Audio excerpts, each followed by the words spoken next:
I think of life as being in two halves, really. In early 2012, I went to a sales meeting. I was hoping to close this massive order and it would kind of get me out of a difficult position with the sales team at work. But unfortunately, when I got there, the client said that his client had pulled out. Basically, the whole deal was off. So I made my way home, spent the weekend reflecting about what I would do, and just decided that it was time to pull the plug, to do something completely different. I wouldn't necessarily advocate jumping with nothing to go to, but that in essence is what I did. So in March 2012, resigned from my job. Within a week, I'd handed everything back and I was a free agent. So I spent a bit of time resting and recovering, and then I retrained as a personal trainer. Just thought that's predicated around health. It's one of the things I wanted to do was change my diet and give up alcohol and overhaul everything really. And also it's somewhere where you can make money relatively quickly. So I retrained as a PT.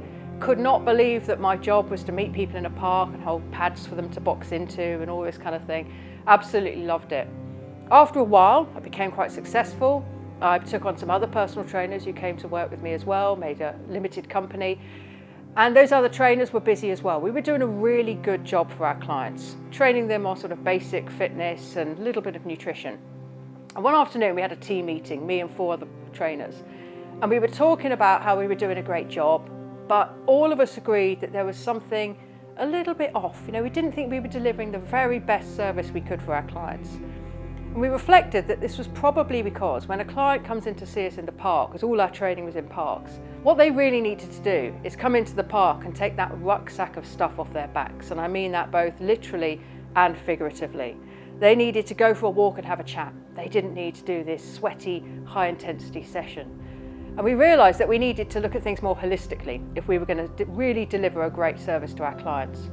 So we came up with the 6 signals, and those signals are sleep, mental health, energy, body composition, digestive health, and fitness. Fitness is an important part of wellbeing, but it is just a component.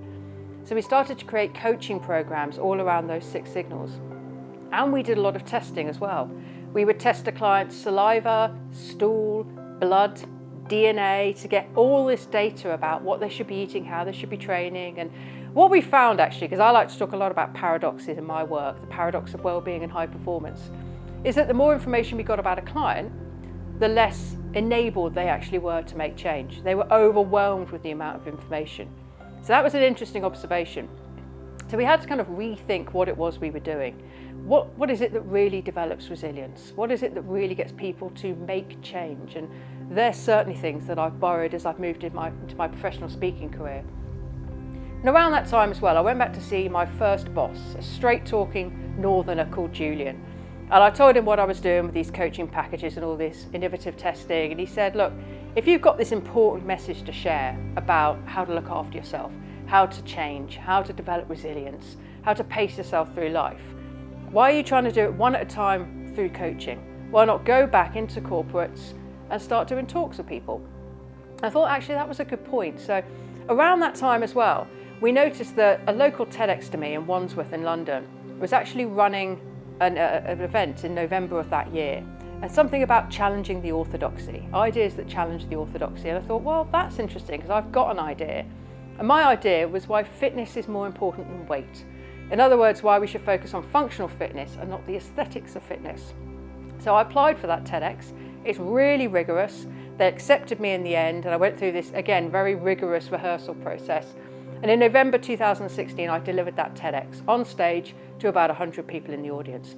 And that really created a spark in me of enjoyment for being on stage, for the processes around getting onto stage, for delivering that message with impact, but also for sharing the whole point of TED, sharing ideas that matter.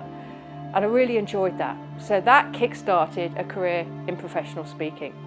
And from there, I've gone on to become one of the most booked female speakers in the UK. I predominantly talk about 3 things. The pace of work is getting quicker and quicker, and AI is only driving that even further. I talk about the importance of community and connection, and this term I've coined, which is, to what extent is your culture isologenic? So isolo means isolation, genic means causing. So to what extent does your working culture, whether it's accidentally or otherwise, promote disconnection? And the final thing I talk about is resilience, but I take a real deeper dive into resilience. It's not about doing hard things, or exposing yourself to the icy cold seas. It's about taking a really deeper dive into values, identity, community and resources. So that's kind of whistle stop of how I've gone from being a city worker, burnt out, tired, emotionally drained, drinking too much, to a personal trainer where I learned a lot about how to try and affect change in people, to a coach where we really started to work with data and scientific research to get the best results for our clients, to a professional speaker who's kind of all of those skills and all the learnings I've got over the last, well, since 2012 have really culminated in this moment. That's how I've kind of got to where I am today.